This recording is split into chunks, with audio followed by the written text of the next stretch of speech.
I speak on this one? Yeah, you're nice. I think we should all be sitting down. I wonder if we can all sit. I know a lot of people are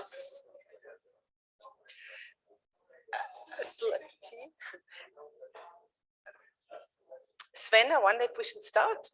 That would be great. So welcome everyone to the late afternoon session. I know it's 5:15 here. It's hot and it's been a very long day, very, very exciting day. So I am grateful for people who've stayed here and who are here. I'm very happy that these sessions are recorded, so we can, those who have struggled to be here or are otherwise engaged, can look at the session again, and they're recorded. So I'm going to, thank you, Ronan. I'm going to introduce the two speakers. It's Matthias Anbol and Sven Engel. And we have a very disorderly group arriving late. You're welcome, all good. I'm going to introduce two speakers. We have their presentation, and then we have a second presentation by Leon Cremonini from a Dutch university. And I'm going to start with Matthias. Matthias Anbol is the Secretary General and Chairman of the board of DEUTSCHES Studentenwerk, which is the German National Association of Student Affairs, since October 21, which was really not long ago, when he was voted and confirmed by 57 student affairs, Studenten- und Studierendenwerke in Germany. From 2003 to 2008, he was the head of the Parliamentary Liaison Office of the German Education Union in Berlin.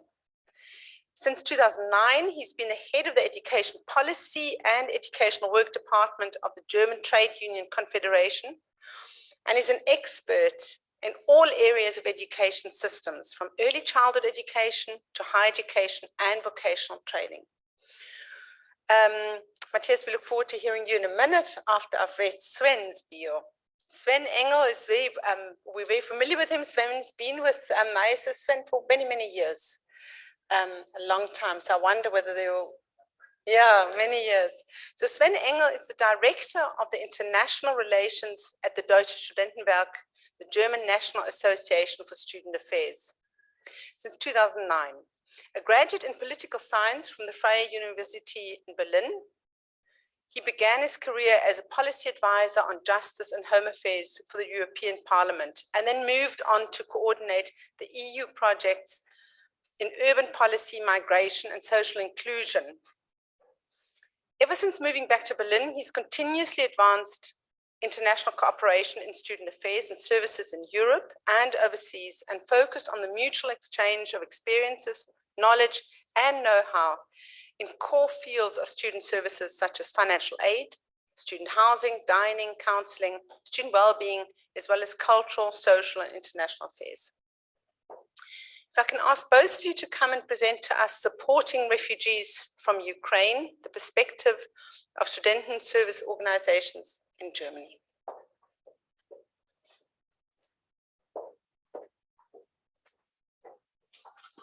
Thanks, Birgit. And yes, actually, thanks for your interest in this session. We are probably like the last ones here together with Leon to present something, but it's a pressing issue, of course, all across Europe and certainly in the Central and Eastern European countries. So here are some ideas and remarks. Okay, trying to be louder here with the microphone. So Deutsches Studentenwerk is really the national association. Germany has a typical continental system of student services. There are 57 public service providers, independent agencies established by public law, and they provide services to all of students in all higher education institutions, almost all public institutions, of course. And this also means that one student service organization and one STW provides the same services of the same quality, same standards, same portfolio to the students of several higher education institutions in one region or city. And this is our task, defined by the legislation, that these student service organizations support the economic, social, health, and cultural needs of the approximately almost 3 million students in Germany. You see here in the pictures about our main activities. I'm not going to talk about them in detail, but it's a very broad portfolio of student service support. Very briefly, our members, because we are really a national association, a nonprofit lobby and advocacy group, but our members, those 57 institutions, were founded more than 100 years ago. They're public agencies. There's institutionalized student participation in the sense that students sit on the boards of directors of these institutions, somewhere between 30 and 50% of the votes. And as I said, they provide services to the students in almost all of these 400 higher education institutions in almost all of the 200 university towns. And they're independent from the higher education institutions, but they provide the services to their students and also to the higher education institution as an institution. Here are some facts and figures. You can read all this up on our website, but just to give an indication that some of these, this is the aggregated national figures, right? But since this is made up of 57, you can figure that some are really, really big. The STWs in Berlin, Cologne, Munich, they're really like medium-sized companies with maybe 1,000 employees or so, and others are, of course, much, much smaller. You see a little bit our total staff of all those 57 institutions. Yeah, and I think I'll hand this over now to Matthias Ambul. Just, yeah, thank you, Sventon. Thank you. Yeah, the last panel, the last PowerPoint, or the last two PowerPoint presentations. So I'm happy you're still here and stay strong. We'll guide you through this meeting. And so I got some more numbers for you to tell you now about the students coming from Ukraine, the refugees from Ukraine. As Sven said, we got 2.9 million students in Germany right now. We have got 325,000 international students. 11% of all students in Germany are international. And before the war, before the 24th of February, we had 10,500 Russian students and 6,500 Ukrainian students in Germany. And it's quite interesting because many of them were living in our residence halls. Door to door, they were neighbors, yeah. So, and we're asking every day to our members, so what's happening in the residence halls? Are there conflicts? And fortunately, the number of conflicts is very low. So we are very happy about this because they are neighbors, sometimes they are friends, and they don't want to have a war in the residence halls. So that's a good sign. That's good for us. And in Germany, we got, in the Ukrainian, there are 14 million refugees. Half of them is in the Ukrainian, from east to west Ukrainian. 6.7 million Ukrainians went abroad, around about 4 million in Poland. So Poland takes the most number of the refugees. 800,000 refugees came to Germany, and among them are 70% women and 40% children. That's very important, yeah, because the men had to stay in the Ukraine and had to go to the army, so they were not allowed to come. Only in special cases they were allowed to come there. So what is happening to these Ukrainian refugees? I'm talking I'm not talking about those who have been here before, but these who came here now. What is happening? The European Union has got a temporary protection directive, and this was activated for the first time in a situation of mass influx into the European Union. And this is very important for us, for how we can react to this. It provides temporary residence and access to welfare benefits. ALG2 is a German word for this. Arbeitslosengeld 2, if you are interested in this. These are the welfare benefits what you get. There's a difference between the refugee movement in 2015, when people were coming from Syria, here they're coming from Ukraine and they have a free movement in the European Union until 31st of August. So we don't know really where they are going in Germany, which is good for them.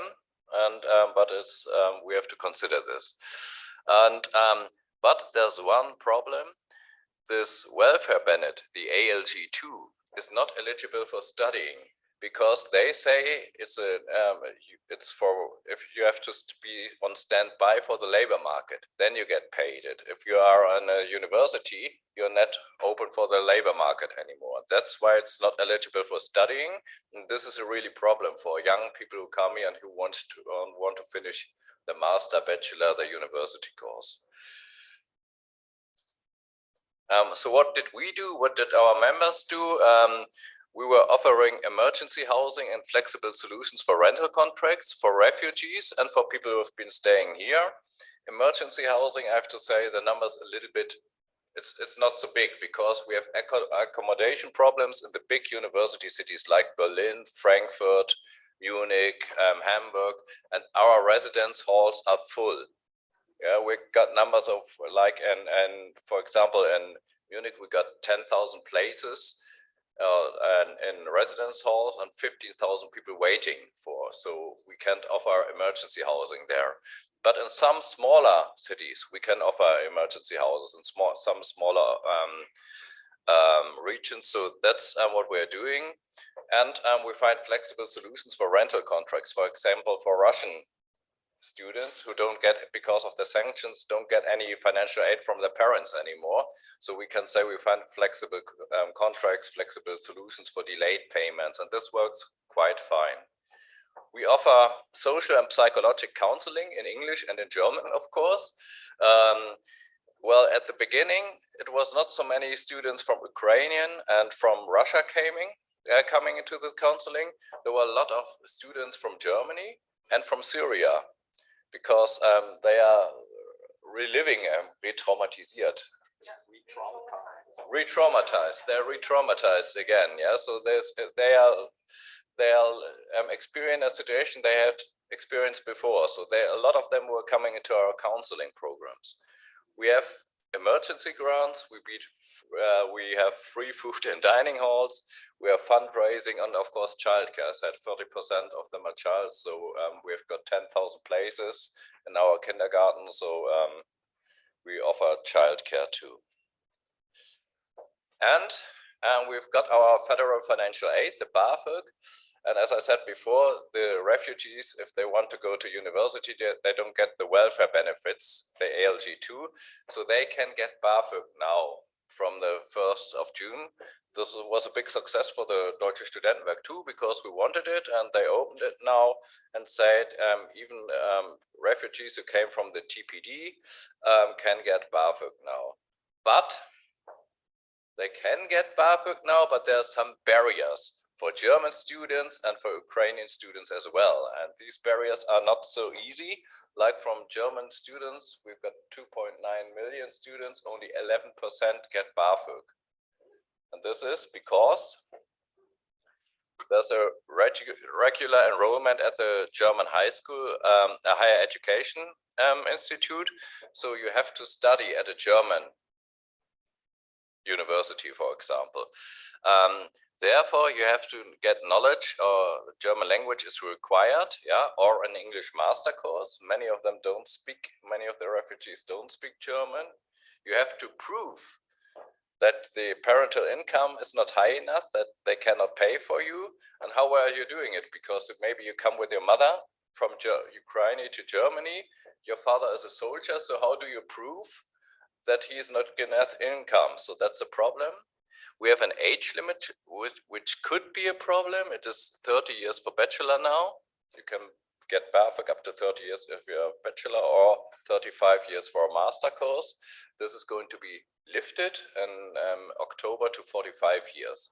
So yeah, that's a good thing. Yeah, you don't have to. You're not allowed to change your study course. This might be a problem for people who come from Ukraine and don't find the right fitting study course for them, and there's way too much bureaucracy, Bürokratie. Yeah, we see in Germany. So that's Germany is a land of papers and strict regulations. So that's the problem too. Yeah. What are we doing to support our members? We prepare FAQs on residence and work regulations. Yeah, we offer online trainings and newsletters for the staff of our members, and we are lobbying for lean and flexible BAföG grants and loans. That's what we are doing right now. We're getting a reform like lifting up the age limit and things like this. This is what we are doing and what we are trying to help, how we are trying to help our members and how we're trying to help the students from Ukraine. And there has been further academic support besides the Studentenwerke. The extension of a DAAD program. DAAD in German, it's Deutscher Akademischer Austauschdienst. In English, it's German Academic Exchange Service. So the programs got additional 9 million euros. They have a national contact point for people from Ukraine, and they start new programs for digital learning and continuation of studies like Ukraine digital campus, like new programs for these students. And what is our policy? We say we support refugee students by not by their nationality, but by their need. We take care if you need help, not what your passport is. That's our policy. We have to take care of refugees of different nationalities and other conflicts. They equally need support. Yeah, like people from Syria need the same support, maybe than the students from Ukraine. And too often for all these refugees, social factors limit academic access and student success. So that's still the point we got for German students, for Ukrainian students from Syria, from Afghanistan. So that's it. That's been our presentation. Thank you very much.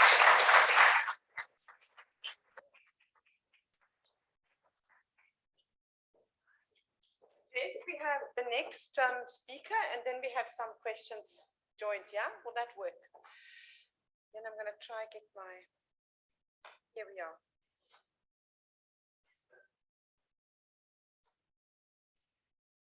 Leon Cremonini is our next speaker. Let me do it into the microphone. Is it good like that? Leon, I know. Leon is a policy advisor at the University of Twente Strategy and Policy Unit in the Netherlands, although he's got, of course, an Italian name. He has worked in Ethiopia as an integrated expert on higher education through the Center for International Migration and Development in 2006 to 2012 at the Center for Higher Education Policy Studies at the University of Twente. Amongst his activities, Leon has worked as a consultant to the European Union's delegation to Syria on higher education in emergencies project. Leon focuses mostly on higher education policy reform. His main interests include access to higher education for marginalized groups, including refugees and internally displaced persons, lifelong learning, internationalization, and excellence policies. Here you see the presentation. Can I just ask for the previous presentation that we remember our questions, note them down, that you don't forget them for when we have a discussion after this. Thank you, Leon.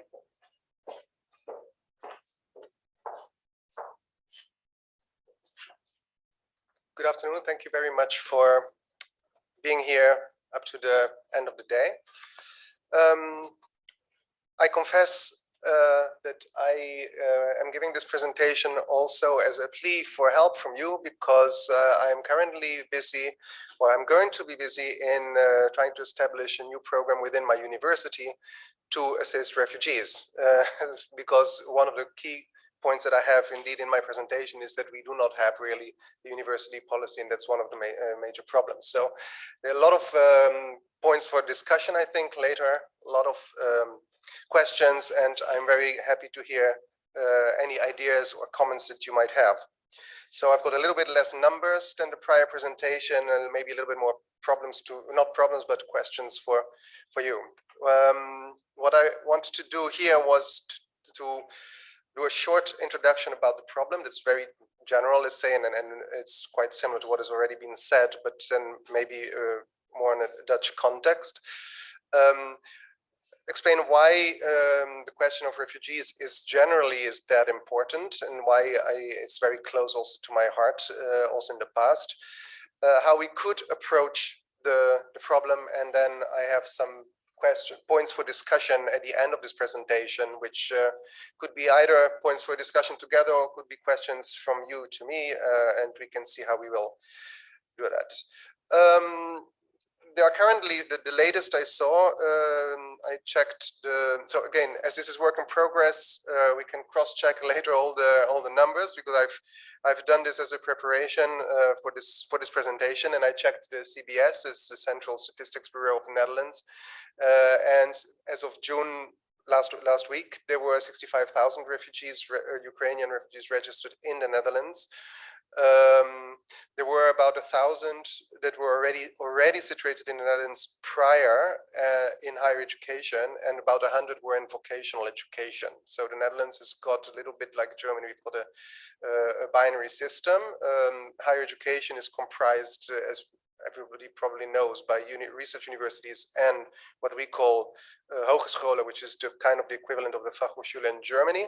And the vocational 100 that I'm mentioning here is below actually higher education. So it's what we call the middelbare beroepsonderwijs, and that is the vocational education below. A key thing why I think it's important to talk about this is because, as it was already said, and I think that we all know that this is not a new problem. We've had the wave of Syria, and I had worked with the Commission on that. I worked also with IESS at the time on the issue of Syrian refugees a few years ago. There's also the issue of the question of the Afghan, also most lately in 2021, when there was that, let's call it exodus. So the problem is not new. But what I find really astounding sometimes is, at least at my university, so I would be happy to hear experiences of different experiences, is that every time it seems new. So every time we have, now we've got the wave of Ukrainians and the university scrambling, okay, now we have to deal with the Ukrainians. And 6 years ago it was the Syrians, how are we going to deal with the Syrians?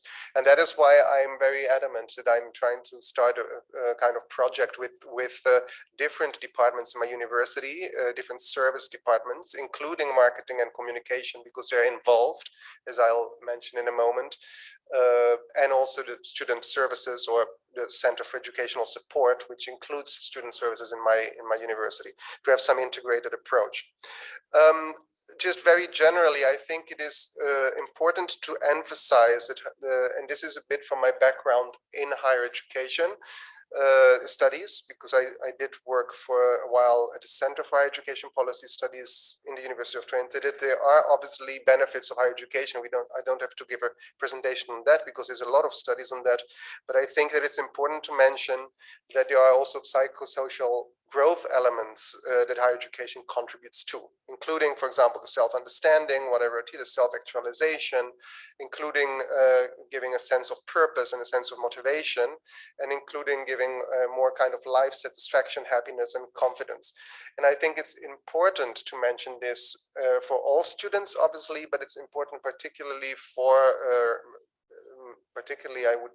but for refugees, it is particularly important because they are in a very particular predicament, and that is something that I looked at also a few years ago. So if you look at it from a sociological point of view, you have students who suddenly lose, their kind of cultural capital, they lose their networks, and they lose their money. So basically, they lose everything. Whereas in general, most of our systems are geared towards helping students that are maybe vulnerable in one particular area, for example, financial.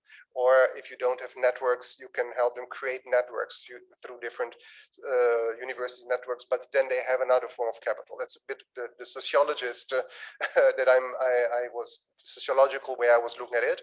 But that makes it really important for refugees.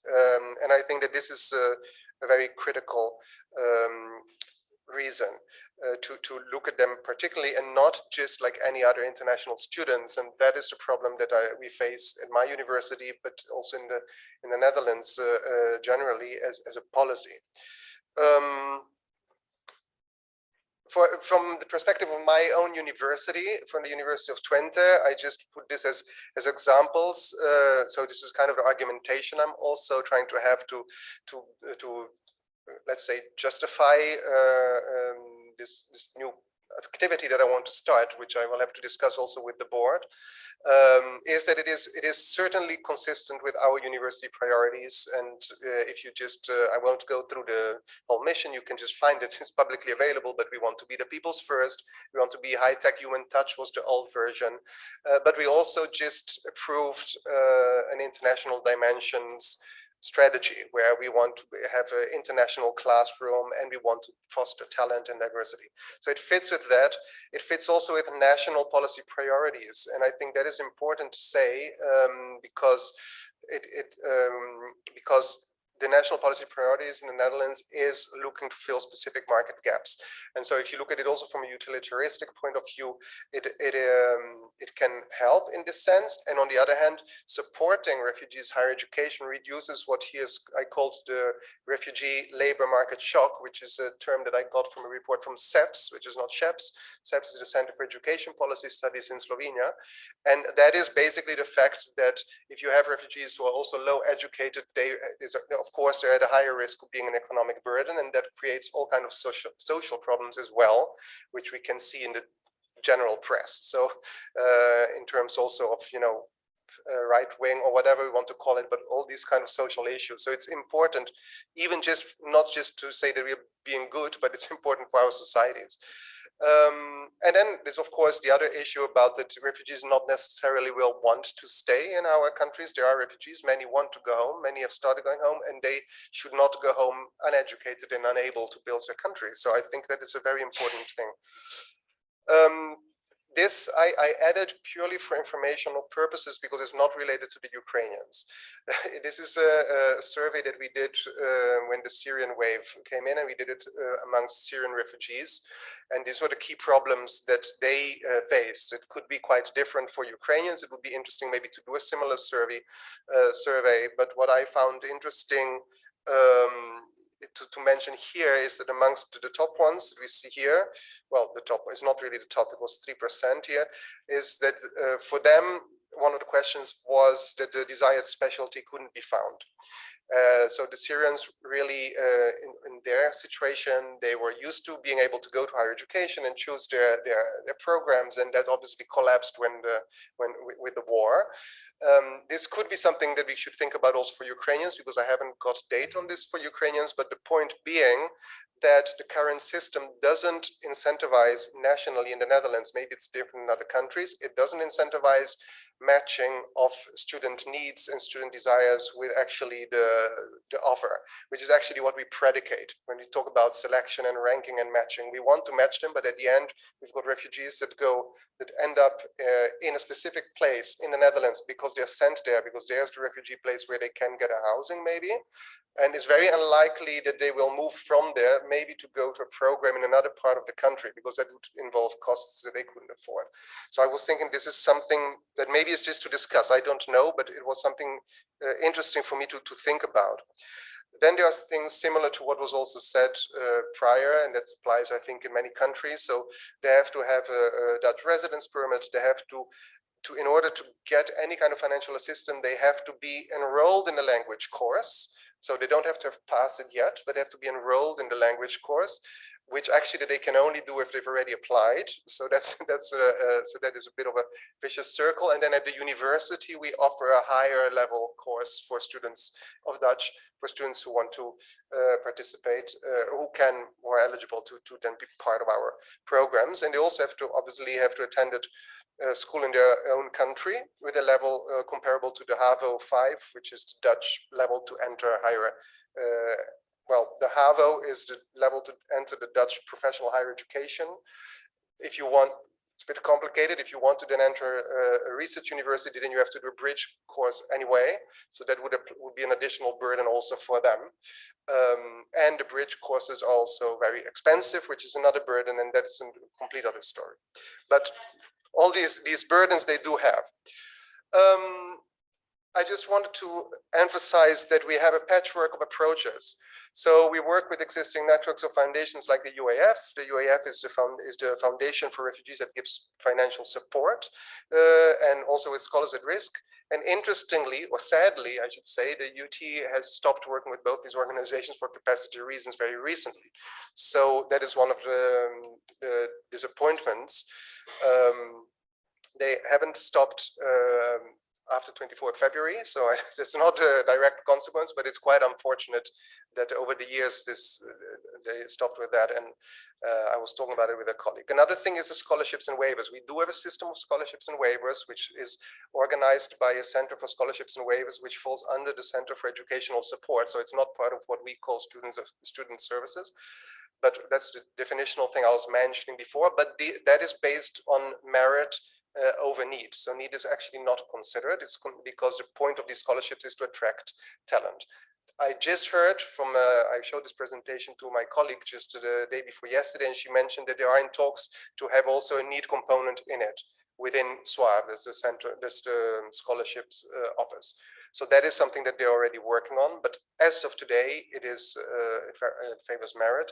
There are ad hoc solutions when you think about housing, all these kind of things, but they're completely ad hoc. One of the problems that I see in my university, and maybe other universities, even in the Netherlands, maybe have different agreements, but we do not have clear agreements, for example, with the city, with the municipality to organize housing. So we don't, for these specific instances. So that is a problem.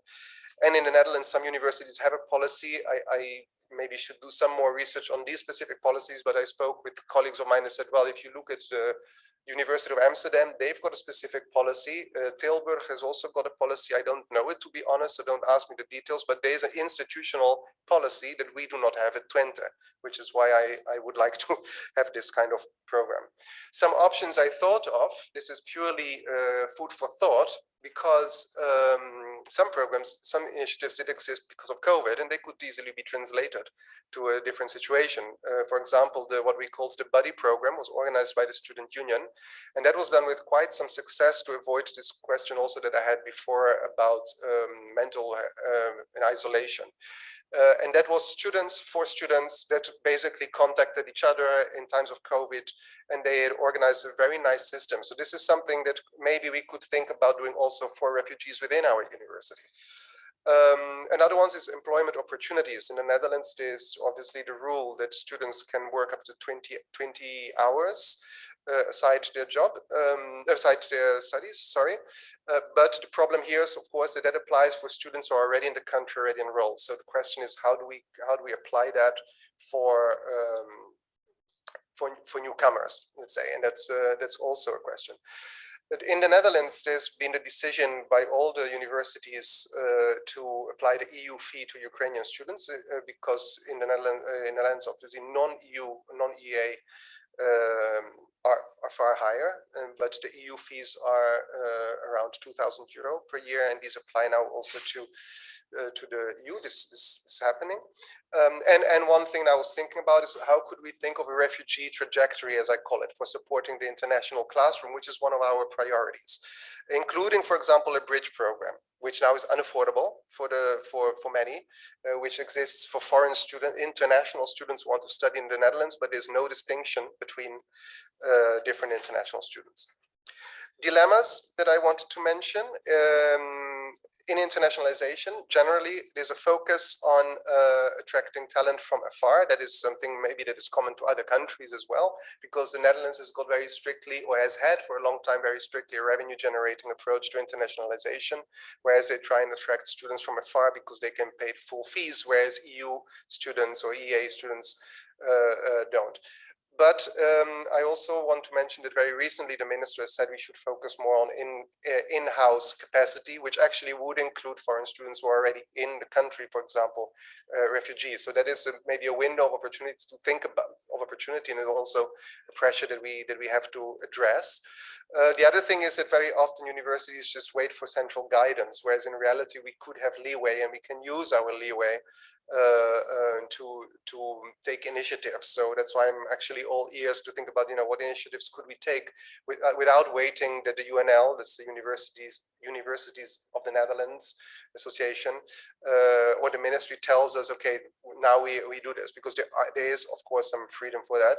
And the matching is an important point which I mentioned before, because there is the problem of location.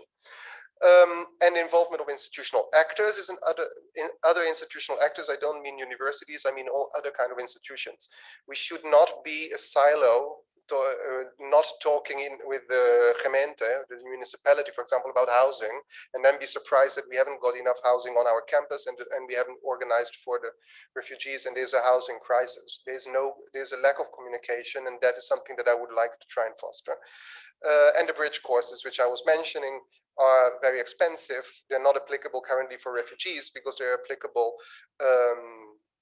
They're not applicable for who is already in the country. They're applicable for normal, let's say, international students who want to go to a university and have to prove that they're at the same level as any other Dutch student. And these were just the closing points that I wanted to make, because I think I've overshot my time. Refugee crisis, it's not a typo. Are they a turning point, or should I say turning points? It's a plural, because the refugee crisis will, I'm quite cynical. I mean, we cannot avoid that these things will happen in history. So it's very naive to, every time that something dramatic happens, to think it's the first time and fall from the clouds, as we say in Italian. But this means that there could be a move towards a human dimension of internationalization over an economic dimension of internationalization. So looking at actually the human aspect, including the talent, not looking only at the fees that they can pay, and looking at all the also mutual understanding approaches, if you are familiar with the very old OECD kind of definitions. The second is team up with other institutions, including non-universities, including the city, the municipalities, including refugee organizations. I think it's important that the learner motivation should be the driving force, and if that is, and that should be always true, and it should be true also for refugees.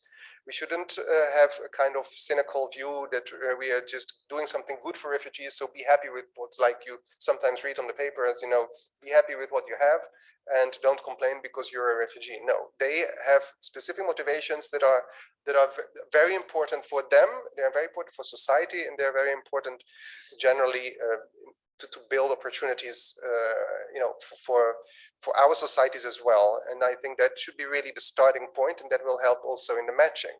So they should be able also to succeed because their motivations are guiding. Question: how to reach out to refugees, how to build motivation and hope. For example, with the bridging year, that is a question that is a little bit what I have also for my university. I'm not completely aware how we are doing it, besides the standard channels, but maybe some of these options like the buddy or the involvement of the student unions. And also, last and not least, is that refugees are not only students, and it's true that we are the student affairs, but obviously there's also refugees who are researchers, who are staff, and that's in a different part, let's say, of our administration, but that should also be considered in terms of their well-being, student well-being, and HR policies. Apologies for the long, I thought it would have been shorter. I'm quite shocked it took so long. Sorry, man. Sorry.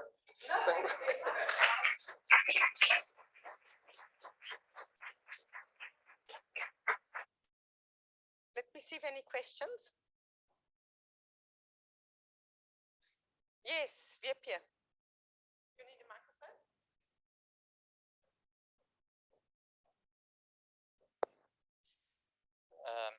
Thank you very much. I'm speaking to the gentleman from the Netherlands. So I'm responding to your question on how to reach out to refugees and in terms of the bridging program. And I was wondering, to what extent are you currently considering incorporating the notion of cognitive education in those bridging programs? And so this is a field that sort of my scholarly field, and it's applied field of cognitive science. And it's largely about learning strategies and thinking strategies, and that actually underpins. So it's zero content in terms of the curriculum, but it hones in on accurate thinking strategies and learning strategies. And what we found especially for marginal groups, this is particularly effective in order to lift them to a higher cognitive level if you want to sort of merge them into a mainstream system. So I was just wondering whether that is already part of your strategy. I would love to hear more if it is. Thanks. Want to reply or another question? No, I've got one as well. Quite quickly, thank you very much. This is a very interesting point you make. So no, it's not specifically part of the strategy. So that's a very good point that you make. The way the bridging courses now work is unfortunate. Sorry, I already gave a value comment, but unfortunately these are outsourced to like private organizations that will provide them.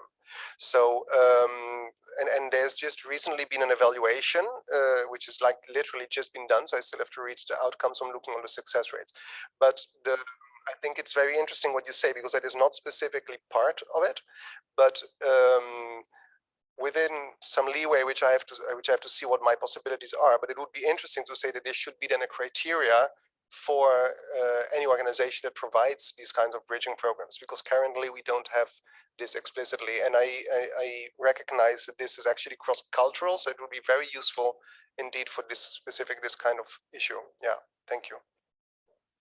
Any other questions? I've got one. In fact, I've got one for each. The one question I've got for your presentation was, it was interesting to see that you had Russians and Ukrainians in the residences. And I wondered, you said we didn't have any conflict. I wondered how else you used that opportunity for discussions on diversity, discussions on living with difference, discussions on kind of, did you facilitate any of those sorts of, you know, there was an opportunity for that. I wondered if there's perhaps feedback. The question I had for you specifically is, how would you advise people living, I'm thinking for instance of France, there is kind of this like real wash against migration, and many other countries too, but I mean, we recently saw the elections there. How would you speak to people who are constantly kind of in this sort of negative space of saying, you know, Festung Europe, you know, and we need to build walls, yeah, so if I can hear that in a minute. Apart from being moralistic to them. So I think that you know, it's so easy to speak back to right wings and saying, oh, it's so inhumane and to be moralistic and judgmental, which is what one wants to do. But I'm saying, is there a strategic approach one can kind of reach that? Well, on the first question concerning residence halls and having very diverse student populations in residence halls before the war and before the Syria crisis, and you know, even before many of these different developments, there have been good experiences with kind of a proactive approach in the residence halls to organize basically cultural events that have as a hidden agenda is promoting social cohesion, social contacts, getting to know your neighbors, talking to them, you know, cooking together, barbecuing, soccer tournaments, whatever. Like, this is just a vehicle really for fostering solidarity and cohesion and tolerance and understanding and all these things that you would definitely need in the situation when war erupts in Europe and you have these different communities there. But also, of course, I think, and we can be optimistic about this, let's not underestimate that the Ukrainian students that are in Germany and the Russian students, they might not necessarily agree with their governments, right? So, of course, we should not put them into any particular corner. On the contrary, they can actually be very, very helpful, and some of them even organize themselves debating clubs or evenings to talk about this. And so if you have a tutoring in residence program or like a buddy system, peer-to-peer support, ask them to do something, and then they will probably, students can take this in their own hands. That's been our experience largely, yeah. We're still on it. Okay, because I'd like to add something, because you asked for walls around Europe and what's happening there. And I think we got a great problem. And within our government or our administrations, there are two logics struggling with each other. Yeah. First is the logic of the Ministry of Education and Labor Market. When it comes to higher education, when it comes to labor market, they think, how can we support refugees? What can we do to integrate them within higher education, within schools, within the labor market? This is the one logic. The other is this of all those ministries and politicians who care about national security. They say, hey, what you're doing is a pull factor. Yeah, you're getting more and more refugees. We don't want this. So these are still struggling, these two logics, and there hasn't been made a decision. I think that's one reason why we always feel that we start at the same point again, because some politicians don't want to start again. They say, okay, it's a fight. We are building up walls. We don't want people to come. And we say, okay, we want to integrate them. I think that's a big problem we got at this. Thank you for partly answering already. It was also a very difficult question in terms of the strategic approach. So I don't really have an answer, an all-encompassing answer. I think there's the question of the two logics that you were mentioning, but I think that so I am of the opinion that we need to engage with any kind of views. So I am, and maybe some will disagree, but I think that excluding discussion with views that we completely condemn is wrong, because that causes further division. So I think that that is anyway necessary. And here I'm talking about particularly the, let's say, the right wing, if we want to generalize, but it's more like the populist, because right wings are different in each country. But I think it's also important to say, and it is a communication thing, so it's not like a magic wand. I don't know how to solve this, but it's also important to emphasize that it is not just about we want to integrate refugees because they're poor refugees. That sounds very cynical, but our ministry, our government in the Netherlands has got specific goals in terms of specific fields of study that are underrepresented, where people just don't want to go and study enough, for example. And that is a legitimate argument that far-right wing people, or let's say populists or whatever you want to call them, will say that we should not have foreigners go there because we can have our own. But you also can't force our national students to go there. So there is a legitimate argument. I don't think that it's always done in a convincing way, because it's done in a very polarized way. But I think that there is a legitimate argument that is not only humanitarian, there's also the humanitarian argument, but you don't have to only focus on that as if there's nothing else. It is actually in our interest to integrate refugees and not to have a continuous state of war near us, or even far. Question from online. Online is a question about funding. How does Student Affairs seek more funding to do the kind of work you're doing for the social dimension that the EU has defined as a social dimension? Is there any specific funding or funding routes? I think that was the question. A question, yeah, in your view, what resources are needed most to better support refugee students, and what are the current barriers to obtaining them? So maybe you can say a little bit about that, and then I want to give a quick chance to Gianluca here. My question is to the German and the Netherlands both.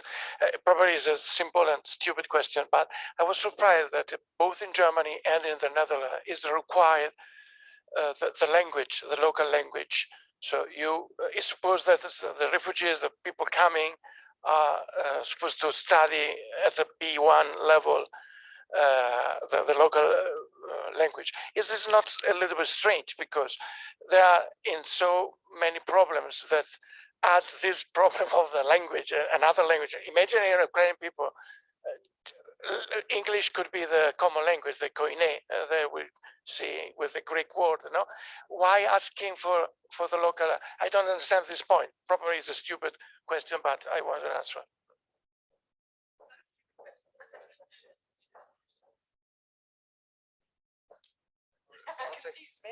Just very quickly, it is again I don't have solutions for these questions. It is a very weird situation, and the problem is that refugees are considered standard international students, and they're not even considered like students who come for a short-term exchange. So therefore, there's a different requirement in terms of language, and that is the problem, and that is a procedural thing, and it indeed should be changed.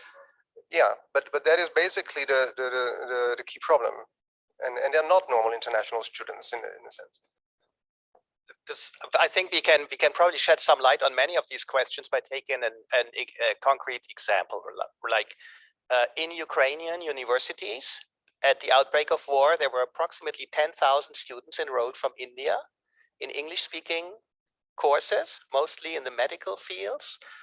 This is exactly the fields where in Western European labor markets there are considerable shortages, right? And then it's really sad to say, but a lot of them could not even enter Poland, let alone like enter Germany. The EU Temporary Protection Directive did not apply to them because they have no Ukrainian nationality, right? So basically they went back home. And they could have, of course, studied, you know, in English in a medical school somewhere if there had been English language medical programs, which would have to be funded by, of course, in all these countries, we have largely public university systems. So this is a public responsibility to put the funding there where it's needed, right? This is really quite a hilariously sad and strange example, right? That the potentials are really not used in many aspects. And maybe to end on a little more positive note, like because we did learn some things from the Syrian refugee crisis, and one is that probably the biggest barrier is in our thinking that we consider, well, as you said, refugees, international students, they come here and then they need to achieve a certain level, right? And then you merit access to higher education and then you're enrolled. And what some universities did in 2015, 2016 in Germany worked very well. They turned this upside down. They said, we will enroll the students now, tel quel, as they arrive. No German language, no papers needed, no pre-qualifications, nothing. And then we put in a system of support in the first year. For example, Technical University Berlin said, okay, you go and find a professor, and if the professor says, yes, okay, so you said you studied architecture somewhere in Aleppo or whatever, I believe you, you know, no papers necessary, you come sit in my class, you know, you get 1 year of time, and then we sit down and we take you through the process. Because from this, once you have navigated the enrollment barrier, you get a student status with a lot of benefits, with a lot of access to support systems, and then you can take it from there and see if you know these people can actually manage to integrate. So enrollment. I think that's the way forward. I love hearing about the positive outcome because it is something that you were pointing out that we not every time start afresh. So now we've learned. I wonder if there's a place somewhere centrally that is collating all these lessons so that we don't, because next year another crisis is going to happen, you know, when this war is over, another one's going to start. And so then we will have learned, we hope, the lessons from this time. Are there any more questions? The question quickly on funding, if there's just,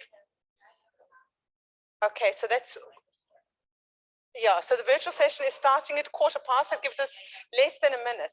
So if it's yours, is if you got a 30-second question, I'll permit you. It's one of those that'll be difficult to answer. Oh, no, wait, hold on. So 30 seconds. 30 seconds, okay. So having been in this field for 30 years, both on the student affairs and the international exchange side, one of the questions that I think we should just ask ourselves is, why can't we find a better solution? So instead of refugees, we have the right people to either inside be able to stop the war, or from outside be able to negotiate the end so that we can spend our time on rebuilding instead of this continuing crisis. And if there's anything that's ruining the work of the UN SDGs, it's what we see there. I just think it's not necessarily a question that you can answer, but I think it's a question we need to ask ourselves. So that links very well to the critique of the SDGs. You know that SDG 8, of course, speaks about economic kind of growth, and God forbid we have more economic growth, and you know the planet can barely live with all of us. And so there's all kinds of critiques in the SDGs that you're pointing towards. If there was less wealth accumulation and less focus on, yeah. So you're absolutely right. So I think that's a depressing comment actually to end up with. And we went such a high there for a minute. So I do want to just thank everybody for your comments on your contributions. It is a continuous thought we need to keep in our minds, and migrants and refugees will stay with us. And so I want to thank you all for having made it to the end of the evening. I know I'm getting signals, or the end of the day, I'm getting signals that we do need to wrap up. And I thank you three very much, and I wish you a lovely evening until we see each other at 8. Is that right?